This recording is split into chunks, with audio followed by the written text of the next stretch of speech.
नमस्कार सभी विद्यार्थियों को। स्वागत है आपका स्टडी विद अभिषेक सिंह में। आशा करता हूँ सभी बच्चे अच्छे होंगे। कल हमने तीसरी क्लास ली थी आपकी हिंदी गद्य साहित्य की, तो उसमें बताया था उपन्यासकार और निबंधकार, भारतेंदु युग के, द्विवेदी युग, शुक्ल युग, शुक्लोत्तर युग। आज चर्चा करेंगे। आज आपकी चौथी क्लास है हिंदी गद्य साहित्य में, और आज चर्चा करेंगे कहानीकार और नाटककार की। ठीक है। भारतेंदु युग में कौन कहानीकार हुए, कौन नाटककार हुए, उनकी कौन सी रचना हुई। तो सबसे पहले चलेंगे भारतेंदु युग पे। भारतेंदु युग में जो कहानीकार हुए वह हुए अंबिका दत्त व्यास। अब तुम्हें पता है जो व्यास होते हैं वही क्या करते हैं, कथा करते हैं। तो कथा कुसुम कलिका, ठीक है। और सामने तुम्हें पता ही है बहुत सारी कलिका बैठी हुई होती हैं। तो अंबिका दत्त व्यास, कथा कुसुम कलिका। यहाँ से याद रखना, जो व्यास करते हैं वह क्या करते हैं, कथा। ठीक है। तो अंबिका दत्त व्यास की रचना हो गई कथा, और ये भारतेंदु युग के कौन हो गए, कहानीकार। ऐसे ही चंडी प्रसाद सिंह, तो हास्य रतन। किसी पर चंडी आ जाए, चंडी का मतलब होता है किसी पर एक प्रकार की काली आ जाए, तो वह मतलब बहुत जोर जोर से हंसता है, आपने देखा भी होगा, मतलब हास्य रत्न करता है। ठीक है। तो कहानीकार भारतेंदु युग में एक हुए चंडी प्रसाद सिंह, उनकी रचना हुई कौन सी, हास्य रत्न। ऐसे याद रखना। व्यास से व्यास क्या करते हैं, कथा। तो अंबिका दत्त व्यास की रचना होगी कथा कुसुम कलिका। ऐसे ही चंडी, तो चंडी जब आ जाती है लोगों पर तो क्या जोर जोर से हंसते हैं, मतलब हास्य रत्न करते हैं। तो हास्य रत्न चंडी प्रसाद सिंह की क्या हो गई, रचना। ऐसे ही भारतेंदु युग में जो नाटककार हुए वह हुए भारतेंद्र हरिश्चंद्र। वैसे तो भारतेंद्र हरिश्चंद्र की पत्नी का नाम तारा था, लेकिन यहाँ पे तुम याद रखना नील देवी। और वैसे भी याद रख लेना, जब भारतेंद्र हरिश्चंद्र ने अपना पूरा राजपाट सभी को दे दिया, तो वह आपको पता है शमशान में जाके रहे थे लास्ट में। ठीक है। चांडल नाम के व्यक्ति ने उन्हें खरीदा था, तो वह शमशान में जाके रहे थे। तो इसलिए भारतेंद्र हरिश्चंद्र की जो वह उनका शरीर नीला पड़ गया था। तो भारतेंद्र हरिश्चंद्र की पत्नी का नाम था नील देवी, या फिर उनका शरीर नीला पड़ गया था, तो भारतेंद्र हरिश्चंद्र की रचना हो गई नील देवी। अब आगे बात करेंगे द्विवेदी युग में। तो द्विवेदी युग में कौन कहानीकार हुए और कौन नाटककार हुए। तो कहानीकार हुए राजा राधिका रमण प्रसाद। तो तुमने देखा होगा, जो राधिका एक तो फीमेल है, ठीक है।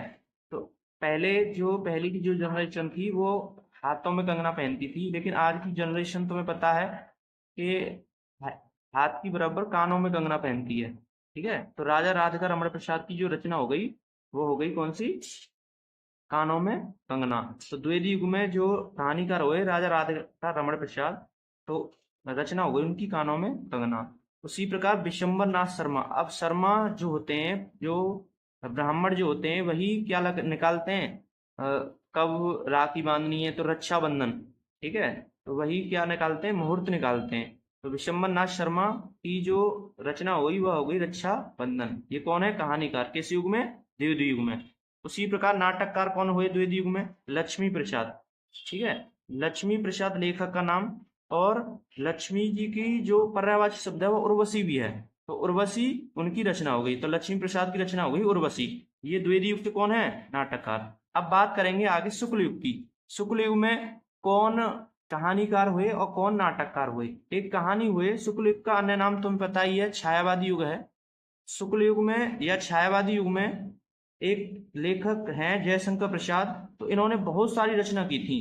ठीक है। कांसु, झन्ना, लहर, स्कंदगुप्त, चंद्रगुप्त, एक झूठ, ध्रुव स्वामिनी, कंकाल, इंदुवती, ठीक है, ममता। तो बहुत सारी रचना करने के लिए इन्हें सरकार ने क्या दिया था, पुरस्कार दिया था।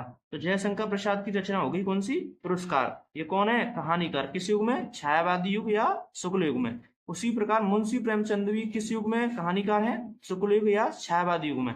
तो मुंशी प्रेमचंद की रचना हो गई पंच परमेश्वर। पहले लोग जज को अपना पंच परमेश्वर नहीं मानते थे। पहले मुंशी जो हुआ करते थे उसे पंच परमेश्वर के नाम से जाना जाता था, क्योंकि हमें किसी इनकम या फिर किसी जरूरत जब पड़ती थी पैसों की, तो हम मुंशी के पास जाया करते थे। आपने टीवी सीरियलों में देखा भी होगा। तो एक प्रकार का वो हमारे लिए परमेश्वर था। तो मुंशी प्रेमचंद की रचना हो गई पंच परमेश्वर। ठीक है। अब उसी का प्रकार नाटककार कौन हुए? जयशंकर प्रसाद। फिर छायावादी युग में नाटककार हैं तो इनके नाटक है चंद्रगुप्त, स्कंदगुप्त, ठीक है, ये सभी इनके नाटक हैं।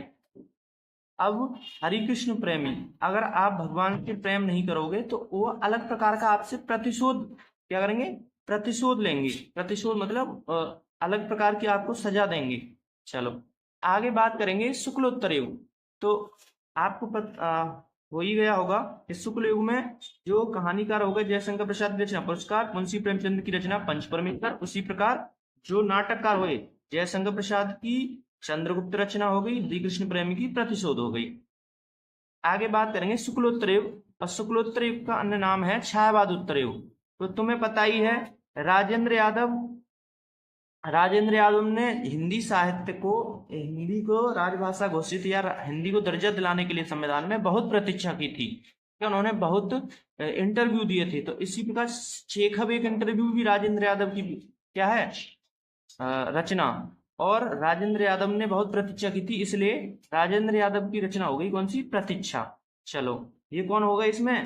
शुक्लोत्तर युग में कहानीकार इलाज चंद्र जोशी। जब इंसान को जोश आ जाता है तो वह अपनी आहुति भी दे देता है। आहुति का मतलब वह अपने शरीर में से पूरी जो ताकत होती है, ठीक है, वह उसी अपनी ताकत को छीड़ कर देता है। ठीक है, तो इलाज चंद्र जोशी की जो रचना हो गई वह हो गई आहुति। चलो अब आगे नाटककार शुक्लोत्तर युग में हुए विष्णु प्रभाकर। तो लास्ट में जो किरण होती है हमारे लिए भगवान होती है, ठीक है, तो कुहासा और किरण हो गई विष्णु प्रभाकर की। उसी प्रकार उपेंद्र नाथ अस्क की हो गई जय या पराजय, ठीक है। अस्क करते हैं, इष्ट करते हैं लोग, तो उसमें या तो जय होती है या फिर पराजय होती है, ठीक है। मिलते हैं अगली नेक्स्ट वीडियो में। वीडियो को ज्यादा से ज्यादा शेयर करें एवं चैनल को सब्सक्राइब करें।